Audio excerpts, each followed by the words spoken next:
जिस मोड़ पर मैं खड़ी हूँ, यदि मैं ऊपर आसमान की तरफ देखती हूँ तो मेरे ईश्वर का हंसता हुआ चेहरा दिख रहा है। उनकी मुझ पर बरसती हुई सारी रहमत दिख रही है। मुझ में मेरे ईश्वर का ही रूप दिख रहा है। पर यदि मैं पीछे की ओर देखती हूँ तो मेरी यात्रा दिख रही है।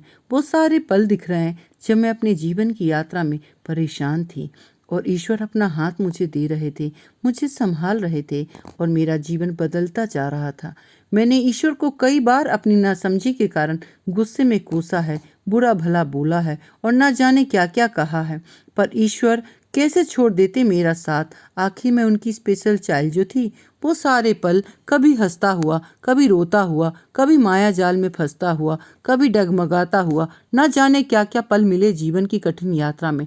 पर हर पल कुछ खास अनुभव था जो मैं जी रही थी। फिर मैं अपने खुले बाजुओं को देखती हूँ तो ऐसा लग रहा है कि यह शक्ति, यह साहस तो जन्म से ही मिली थी मुझे।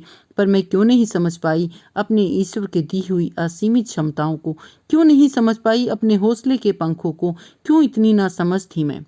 पर अक्सर ऐसा ही होता है हम सबके साथ। जो दिया हुआ है ईश्वर ने, हम उसे समझते ही नहीं, और जो नहीं है हमारे पास, उसके लिए हम हमेशा अप्रचुरता का भाव रखते हैं।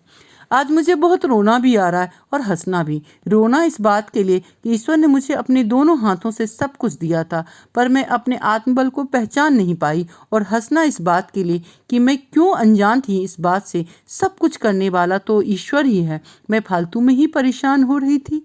आज मैं अपनी सफलता की ऊंचाइयों पर पहुंचकर अपने ईश्वर को महसूस कर रही हूँ और मेरी आंखों से प्रेम के आंसू बह रहे हैं। मेरे हृदय में समर्पण के भाव हैं और मेरा हृदय ईश्वर को धन्यवाद करते हुए जोर से गले लगाने का कर रहा है। अपने ईश्वर के अपने हाथों से प्रेम से चूमने का मन करता है और बार बार अपनी नासमझी के लिए माफ़ी मांगने का मन करता है। मेरे द्वारा की गई हर गलती के लिए अपनी आंखों के आंसुओं से ईश्वर के चरणों को धोने का मन करता है। मन करता है जोर जोर से रोऊं और बोलूं ईश्वर से, क्यों मुझे इतना ना समझ बनाया जो मैं इतना भी नहीं समझ पाई कि आप मेरे साथ थे। क्यों नहीं मैं समझ पाई कि आपने मुझे सब कुछ तो दिया था, हर पल आप ही तो थे जो मुझे थामे हुए थे। क्यों ऐसी नासमझी में करती रही, मैं अपने दिए हुए असीमित प्रेम को नहीं समझ पाई। फिर मैं आसमान की तरफ देखती हूँ तो सुनहरे बादलों की लकीरों में ईश्वर आपकी हंसी दिख रही है और आप बोल रहे हैं, बेटी तेरे साथ ही तो था तू। अब मुझे समझ पाई, ये भी तो तेरी ही मर्जी है। मैं तो सबके साथ हूँ, पर कुछ ही लोग मुझे समझ पाते हैं, बाकी लोग अपना जीवन व्यर्थ ही गवा देते हैं। पर तुम समझना चाहती थी, इसलिए तो मैं तेरे साथ आसानी से आ गया।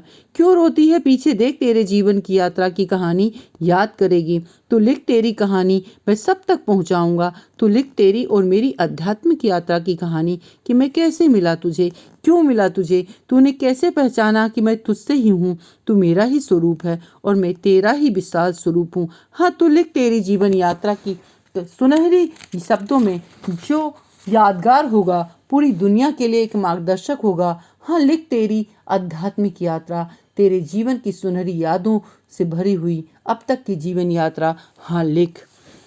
मैं लेखिका आशा सामान से विशेष होने की जीवन यात्रा की आपके लिए लेकर आई हूँ स्वाध्याय श्री।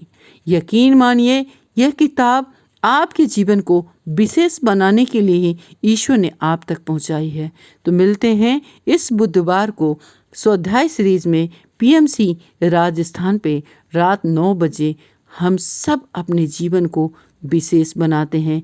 आशा सामान से विशेष होने की जीवन यात्रा की लेखिका मैं रानी ठाकुर आप सभी के लिए स्वाध्याय सीरीज लेकर आई हूँ, आपके जीवन को विशेष बनाने के लिए। धन्यवाद।